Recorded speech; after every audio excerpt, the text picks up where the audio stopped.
So when most teachers think of school gardens, the two things that come to mind is I don't have time to teach gardening and plant science is not in my curriculum. So what we have done is we have come up with some garden learning centers. Centers are a format that most, especially elementary school teachers, are familiar with, and we have been able to connect these centers to curriculum of all areas, so making the garden an accessible place for teachers of every subject and every walk of life.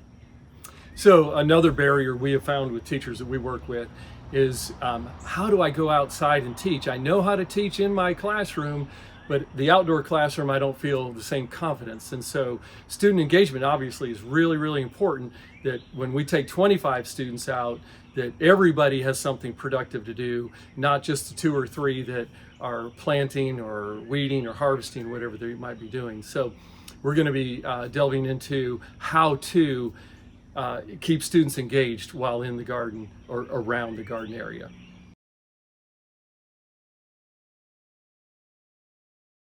We are talking about our measurement center. So what are some things that we have in our measurement center, Doug? Oh, we've got a bunch of things to measure with. We've got obviously a tape measure and then some rulers, little plastic rulers.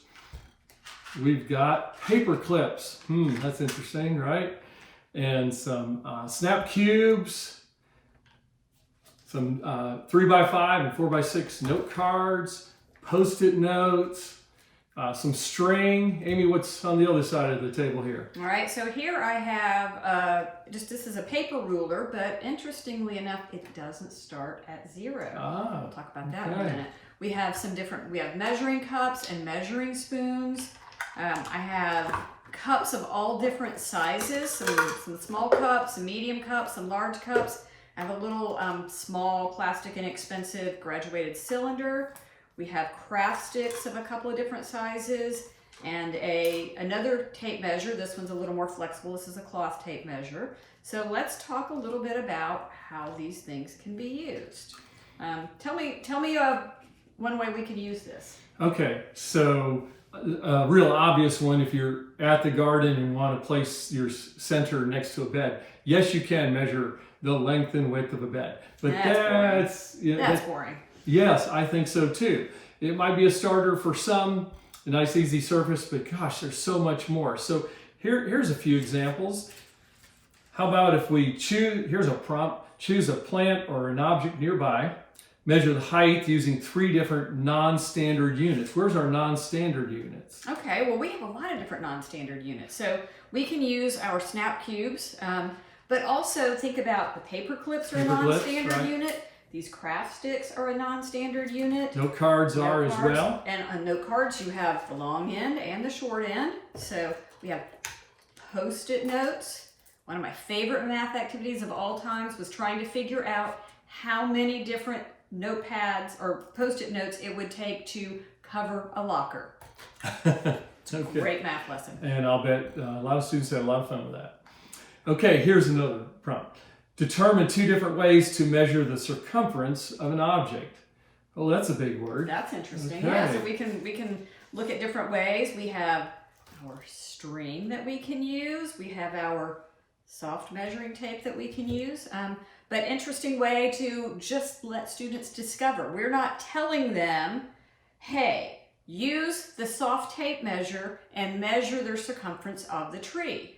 We are giving them a problem, and they have to figure out, how can I do that? Right, and that choosing on their part goes a long way for their... Yeah, good. Okay, one more. Measure the height of 2 different objects and write a comparison sentence using less than, greater than, or equal to. So what do we have here that we could possibly use for measuring or to measure, and then what could we measure it with? Oh gosh, well, we can measure, why don't we measure the large cup and the small cup? Okay. And write a comparison sentence. Or even, like I said, let's do something more fun. Let's measure a plant. We've got a plant over here, and let's see if we can let's make room right there. Make room here and measure this. And we're measuring, it doesn't say whether we are using a standard or non-standard, so I guess I can choose. Which would you like to use? So I think I'm going to use these large craft sticks. I'm going to measure this large plant here. So I'm going to see 1 and 2. This large plant is approximately, oh wow, I can bring in my estimations. So approximately 2 craft sticks. All right, so you choose another plant and use the same object, same tool to measure. I'll measure this right here. And it's just shy, or just over 1 craft stick. Okay. Okay. So what would our comparison sentence look like? Well, let's see. How about the taller one is twice as high or twice as tall as the shorter one? Okay, but does that use our sentence? Actually, it doesn't. It doesn't. So, but that's a great way to describe that. So that's one maybe that's more open-ended and write a sentence comparing. So here I can bring in my use of greater than, less than, equal to. I can look at how many times higher is that. One of the things that I really like about non-standard units, most people think that non-standard units are only for the lower grade levels that have yet to learn how to measure with a ruler. But this, as a middle school math teacher, this is very near and dear to my heart, is learning ratios, learning proportions, learning fractions, learning that maybe if I'm measuring in small paper clips and large paper clips, how many small paper clips does it take to equal? That is setting those concepts for learning about ratios, learning about units. So being able to transform between 2 sets of different units.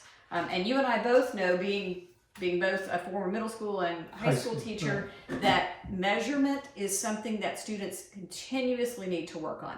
I taught both 7th and 8th grade, and students struggled with measuring. Looking at this ruler right here, it doesn't start. It has a little bit of a leading edge, learning where to measure. I would often have my students look at this and say, Ms. Bowman, this doesn't measure in centimeters. It only has the little MMs on there, so I don't know how to measure centimeters. So maybe having some rulers that have this has inches and centimeters, but it also doesn't start at 0. How would I use this? Where could I start? Can I still measure, or is this useless because it doesn't start at 0? What about volume? Can we measure volume with any of these things? Sure. Our spoons and cups here, we can measure volume, but we can also calculate volume by using our tape measures or standard units. Okay. Tape measure probably a little easier, but volume, yeah, we have, I think, quarter cup up to 1 cup there, and teaspoon or maybe quarter and half. So yes, we can measure volume, which is a tough concept for a lot of students to really get. That is tough concept. And here I've got something that measures in milliliters, and this is our more English, measurements here. So I can look at comparing those. I can see how many small cups of soil or whatever objects I'm working with, water that I'm using, it takes to fill up one of these others. Now, one thing that I see you do all the time, whenever we're out at a school and we're evaluating a garden, you start stepping it off. Tell me how you learn to do that. Okay, so stepping off or learning your own pace so that you can measure areas without dragging out tape measure all the time is truly a great life skill for just the average person. It's also, I would call it a required skill in certain industries, landscaping and forestry. Foresters use it all the time. So what you might do is take 2 flags and separate them by either 50 or 100 feet and have students walk and determine how many paces or strides it takes them to measure either 50 or 100 feet. Probably not for your younger grades, but certainly 3rd and up, I would guess would be a great time to learn that. So each student obviously has a different stride length than another. And it surprisingly isn't always determined by height. And so it's good to know that what mine is, and I can go out and say, I need to know what the distance is from here to the woods for whatever reason. Maybe I'm putting up a fence and walk it off, and there we go. That's a great I've got my skill. distance. Great skill, yeah. And I don't always have a ruler with me, so it's also important to learn to use measurement with something you always have with you. I always have my hands and fingers with me. I've always got, so learning to use different body parts. So how close is my foot to a foot? If somebody says you need to plant this 3 inches deep, which one of my fingers is going to be? So learning to even just measure that, and learning spacing by using something that you have with you at all times is a useful skill. Any other life skills that measurement comes into play? I think of the conversion, being able to convert is so critical. But I mean, even for replacing flooring in your home, if you're having to do it and you just wanted an estimate, you could walk it. And for some of us here, that might be too close to home right now. Yes. So there are, measuring off an area for putting a patio, anything outside where you're going to walk a certain, considerable distance. Finding out the perimeter of your bed or your garden would be a great use for that. So, I think it's important to give kids tasks that are necessary. So, maybe some of these things are contrived, but what if I want to compare the growth rate? Maybe we are experimenting our garden with some different types of fertility. Maybe I'm using compost and organic fertilizer or inorganic comparing fertilizer. Just to watering, so just comparing. Mm-hmm. And so maybe I'm using these different objects to measure the growth rate, or I planted my radish seed and you planted your radish seed, and I want to compare because obviously I want mine to be better and bigger than yours. Right. So looking at just having a lot of different items here. Everything here came from, like Goodwill or the dollar store for the most part. None of this stuff was expensive. Most of it I had laying around. So just picking up items like this, having your students bring in different things to measure with and just get really creative with it, because measurement is a skill that they always, always, always need practice with. Right. And one thing I didn't mention, we've talked about within school and a little bit careers, the landscaping, forestry, but construction industry, I worked in that for a time as well, and was actually real surprised to find out the inability by a lot of employees to measure. And those folks were once our students, right? That is really interesting, because a few years back, I went on a STEMmersion field trip to different industries. And one of the questions that we asked each industry was, what is a skill that you want incoming workers to know? And measurement was the top of everybody's list. How about that? So it was surprising, but if we just take the time to do it, and I think it's just really a lack of experience, not necessarily teaching, because it's taught briefly and we move on. This is a chance for kids to continue to practice developing a skill in all grade levels. Yeah, and I think it'd be great to have them write the prompts as well. Maybe they can write prompts for another student. So that's always an interesting. So we hope that you will consider some of these items and adding a measurement station to, or measurement center to your school garden. So we hope that you can get something from this and go create your own centers. Be creative when you put them together. There's a lot of different things that you might want to do that we didn't do, and there's plenty other centers that you could create as well. Sure. So we hope that this has been helpful for you.